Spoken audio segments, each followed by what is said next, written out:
السلام علیکم ورحمۃ اللہ وبرکاتہ۔ یہ جو تصویر آپ دیکھ رہے ہیں، ان صاحب کا نام ہے مزمل عمر۔ یہ کلیم کرتے ہیں کہ یہ سید ہیں، اور ہم نے کبھی بھی ان کے سید ہونے یا نہ ہونے پر نہ تفتیش کی ہے، نہ کوئی سوال اٹھایا ہے، بلکہ قدر ان کو سید کہلوانے پر بھی پروٹوکول دیا ہے کہ جو ان کی کمیاں کوتاہیاں یا بہت ساری نازیبا چیزیں ہوتی ہیں ان کو بیان کرتے ہوئے بھی ہم ان کے ساتھ لفظی احترام کا جو وہ ربط اس کو بحال رکھتے ہیں، کیونکہ یہ کلیم کرتے ہیں کہ یہ سید ہیں۔ منڈی بہودین سے ان کا تعلق ہے، گزشتہ برس تحصیل کوٹلی ستیاں میں یہ تقریر کرنے کے لیے آئے۔ ان کے آنے سے پہلے بھی ہم نے ویڈیو کے ذریعے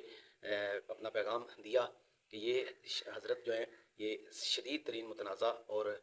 بالخصوص اہل بیت رسول کے حوالے سے یہ نہایت ہی نسبی تباہ واقع ہوئے ہیں۔ اور جب یہ تقریر کر کے واپس گئے اور انہوں نے اسٹیج پر دوران تقریر مغلظات کا اظہار کیا، تو اس پر بھی ہم نے پھر یاد دہانی کے طور پر آگاہ کیا کہ ہم نہ کہا کرتے تھے کہ فصلوں میں وہ جو جانور گھس چکے ہیں کہ جن کا گھسنا بنتا نہیں تھا۔ اب عرض یہ ہے کہ ہم صحابہ کی بار اہل بیت اطہار رضوان اللہ تعالیٰ علیہ اجمعین کے حوالے سے ان کے ایام کو مناتے ہیں، یعنی اہل اسلام کا یہ طریقہ ہے۔ اور منانے کا مطلب یہ نہیں ہوتا ہے کہ ان کے اس دن پر یعنی یوم ولادت ہے، یہ یوم وصال ہے، اس پر کوئی الگ سے کوئی اذانیں ہوتی ہیں یا کوئی الگ سے کوئی نماز ہوتی ہے یا اس کا کوئی الگ کوئی منانے کا صرف ایک فلسفہ یا آپ جو سمجھ لیں اتنا ہوتا ہے کہ اس دن اس شخصیت کی مناسبت سے اس کے کردار، ان کے فضائل اور محاسن پر گفتگو کی جاتی ہے، اور اس کے قریب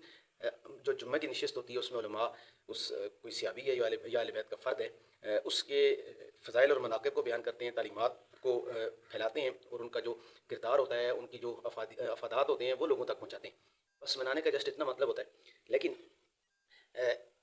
ایک عجیب ٹرینڈ اور معاملہ یہ چل رہا ہے کہ جو بھی اہل بیت اطہار رضوان اللہ تعالیٰ علیہ مجمعین کے حوالے سے کوئی دن ہوتا ہے، اس دن کے اول تو مقابل کوئی دوسرا دن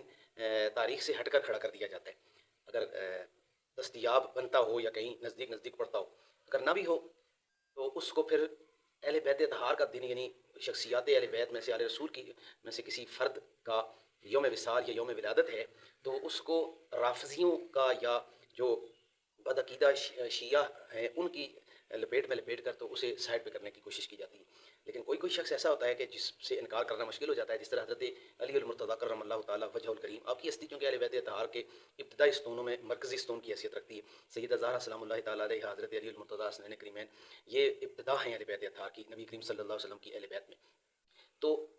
حضرت علی رضی اللہ تعالیٰ کا دن ہے 13 رجب، یوم ولادت۔ اس مناسبت سے صدیوں سے اہل سنت کے ہاں یعنی اہل اسلام کے ہاں اس دن کو حضرت علی کا یوم ولادت شمار کیا جاتا ہے، 21 رمضان کو یوم شہادت شمار کیا جاتا ہے، اور دونوں ایام پر آپ کے فضائل اور مناقب بیان کیے جاتے ہیں، اور آپ کے جو افادات ہیں، آپ کا جو کردار ہے، آپ کی شجاعت، آپ کا تقوی یا آپ کا علم اور آپ کا حلم اور آپ کا نبی پاک سے تعلق اور آپ کا نبی پاک سے سنت کا تعلق، تعلیمات کا تعلق ہر اعتبار سے بیان کرتے ہیں علماء، اور کتابیں بھی لکھی جاتی ہیں، اور اس مناسبت سے منقبتیں لکھی جاتی ہیں، پڑھی جاتی ہیں، محفلیں ہوتی ہیں، اور وہ خصوصی طور پر انہیں ایام میں نہیں، ان کے قرب و جوار میں بھی کوئی 13 رجب کو کر لے گا، کوئی 14 کو کر لے گا، کوئی 15 کو کر لے گا۔ لیکن ان حضرت صاحب نے اس بار ایک نیا کام نکالا ہے۔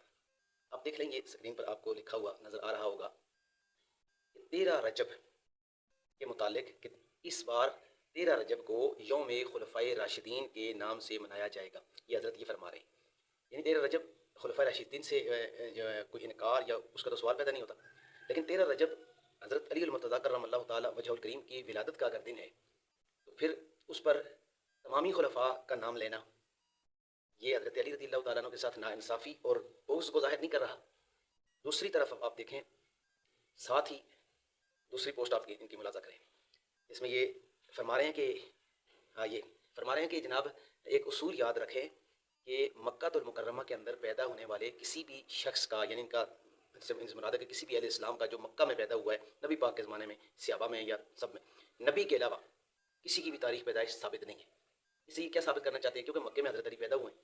اور تاریخ پیدائش ہی کو متنازع بنا، یعنی ثابت ہی نہیں ہے۔ حیران اس بات پر ہوتا ہوں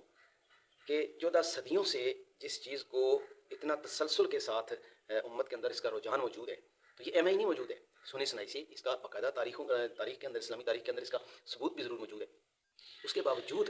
اس طرح کی بات کرنا، اس طرح کی گفتگو کرنا، اس طرح کا کلام کرنا کہ جو تنازع کو پیدا کرے، اگرچہ موجودہ جو ملکی اور ملی اور مسلکی جو مروزی حالات ہیں وہ اس چیز کے متعمل نہیں ہے کہ اس طرح کے ابحاث کو چھیڑا جائے، لیکن پھر بھی جب حد سے تجاوز کیا جاتا ہے تو پھر کچھ نہ کچھ گفتگو کرنا جو وہ ایک ضروری ہو جاتا ہے، وہ تقاضا بن جاتا ہے حالات کا۔ کتنی کتب آپ جانتے ہیں، آپ نے خود پڑھی ہوئی ہیں، اگر کوئی ان پڑھ بندہ کہتے پھر ہمیں ضرورت ہی نہیں ہے اس کو، آپ کو معلوم ہونے کے باوجود آپ اگر اس طرح کی بات کریں گے تو اس سے کیا آپ حاصل کیا کر لیں گے؟ کون سا دنیاوی یا اخروی آپ کو اس سے منفعت حاصل ہوگی؟ کہ نبی کے علاوہ کسی کی تاریخ ولادت دیگر صحابہ کبار میں اکثریت یعنی جو اکابر ہیں حضرت صدیق اکبر سے لے کر تو دیگر جتنے بھی اکابر صحابہ ہیں تو ان کی چونکہ تاریخ ولادت مکہ کی ہے لیکن وہ ان کی تاریخ ولادت اسلام پر نہیں ہے۔ اسلام سے مراد یہ ہے کہ جب اسلام کا ظہور ہوا تو اس وقت وہ حالت کفر میں تھے یا حالت غیر اسلام میں تھے، یعنی ابھی اسلام کا اعلان ہی نہیں ہوا تھا جس وقت ان کی پیدائشیں ہوئی۔ بعد میں جب اسلام کا اظہار ہوا، یعنی اسلام کا اعلان ہوا، نبی پاک نے اعلان نبوت فرمایا تو دعوت دی، جس تک دعوت پہنچتی گئی وہ اسلام کو قبول کرتے گئے۔ لیکن حضرت علی المرتضیٰ کرم اللہ تعالیٰ وجہ الکریم کا پہلا دن،